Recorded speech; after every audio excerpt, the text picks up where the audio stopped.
BJP MP Bandi Sanjay కీలక వ్యాఖ్యలు చేశారు.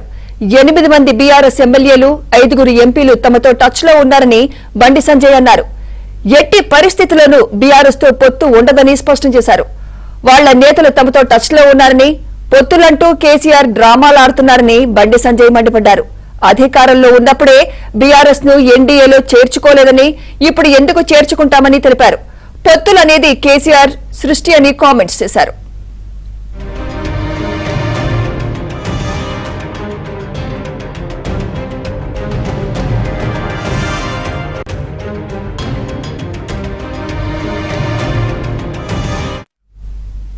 బీఆర్ఎస్ అవినీతి గురించి మాట్లాడుతున్న కాంగ్రెస్ కేసులు ఎందుకు పెట్టడం లేదని విమర్శించారు.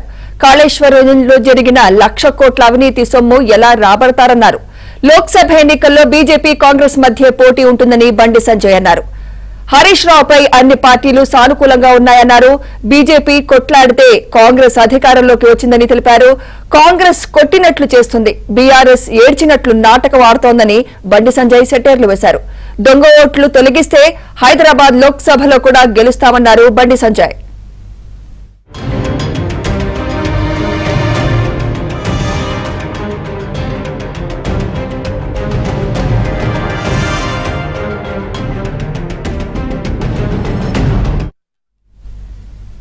రైట్, ఇదే అంశంపై మరింత సమాచారం మా ప్రతినిధి నరేష్ అందిస్తారు. నరేష్, బండి సంజయ్ చేసిన కామెంట్స్ ని ఎలా చూడాలంటారు? నరేష్, లోక్సభ ఎన్నికలకు సమయం దగ్గర పడుతున్న కొద్దిగా రాజకీయ పార్టీలన్నీ కూడా కొంత రాజకీయంగా పొలిటికల్ హీట్ ను పెంచుతున్నాయి. ఇందులో భాగంగానే భారతీయ జనతా పార్టీ ఈసారి తెలంగాణలో మెజార్టీ సీట్లు సంపాదించే లక్ష్యంగా ముందుకు వెళ్తుంది. ఈ నేపథ్యంలోనే బండి సంజయ్ కొన్ని కీలకమైన వ్యాఖ్యలు చేశారు. బీఆర్ఎస్ పార్టీకి సంబంధించి 8 మంది సిట్టింగ్ ఎమ్మెల్యేలతో పాటు 5 మంది సిట్టింగ్ ఎంపీలు కూడా బీజేపీతో టచ్ లో ఉన్నారు. వాళ్ళంతా కూడా త్వరలో బీజేపీలో చేరతారంటూ కూడా ఆయన కొంత సంచలన వ్యాఖ్యలు చేశారు. ఈ నేపథ్యంలోనే ఆయన అధికార కాంగ్రెస్ పార్టీ టార్గెట్ గా కూడా కొన్ని కమెంట్స్ చేశారు. ఏదైతే ప్రతిపక్షంలో ఉన్నప్పుడు ముఖ్యమంత్రి రేవంత్ రెడ్డి పదే బీఆర్ఎస్ పార్టీ అవినీతి గురించి ఆరోపించిన రేవంత్ రెడ్డి ఇప్పుడు అధికారంలోకి వచ్చిన తర్వాత కాళేశ్వరం ప్రాజెక్ట్ సహా బీఆర్ఎస్ పార్టీకి సంబంధించిన ఎమ్మెల్యేలు కావచ్చు, ముఖ్యమంత్రి కేసీఆర్ కుటుంబానికి సంబంధించిన అవినీతి మీద ఎందుకు సిబిఐ ఎంక్వైరీ కోరటం లేదు, సిబిఐ ఎంక్వైరీ కోరితే కేంద్రం సిబిఐ ఎంక్వైరీ చేయడానికి సిద్ధంగా ఉందంటూ కూడా ఆయన కొన్ని కమెంట్స్ చేశారు. సో ఈ కమెంట్స్ గత కొంతకాలంగా బీజేపీ నాయకులు ప్రతిరోజు చేస్తూనే ఉన్నారు. ఇక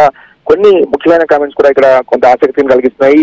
హరీష్ రావు కనుక ఖచ్చితంగా బీజేపీలోకి వస్తే కనుక బీజేపీ సిద్ధాంతాలు నమ్మితే హరీష్ రావు వచ్చినా సరే బీజేపీలో చేర్చుకుంటామంటూ కూడా బండి సంజయ్ చేసిన కమెంట్స్ కొంత ఆయన వ్యూహానికి, అంటే రాజకీయ వ్యూహంలో భాగంగానే మనం అర్థం చేసుకోవాల్సి ఉంటుంది. ఎందుకంటే గత కొన్ని రోజులు 2-3 రోజుల క్రితం అసెంబ్లీలో కూడా కాంగ్రెస్ ఎమ్మెల్యేలు కోమటిరెడ్డి రాజగోపాల్ రెడ్డి లాంటి నాయకులు కూడా హరీష్ రావు 5 మంది ఎమ్మెల్యేలు తీసుకుని కాంగ్రెస్ పార్టీలోకి రావాలంటూ కూడా హరీష్ సెంట్రిక్ గా ఇక్కడ రాజకీయాలని కూడా నడుస్తున్న పరిస్థితి. అంటే బీఆర్ఎస్ పార్టీని వీక్ చేసే క్రమంలో అటు హరీష్ ని టార్గెట్ చేస్తారు. హరీష్ భుజం మీద తుపాకీ పెట్టి కేసీఆర్ ని కాలుస్తున్నారు అనుకోవచ్చు.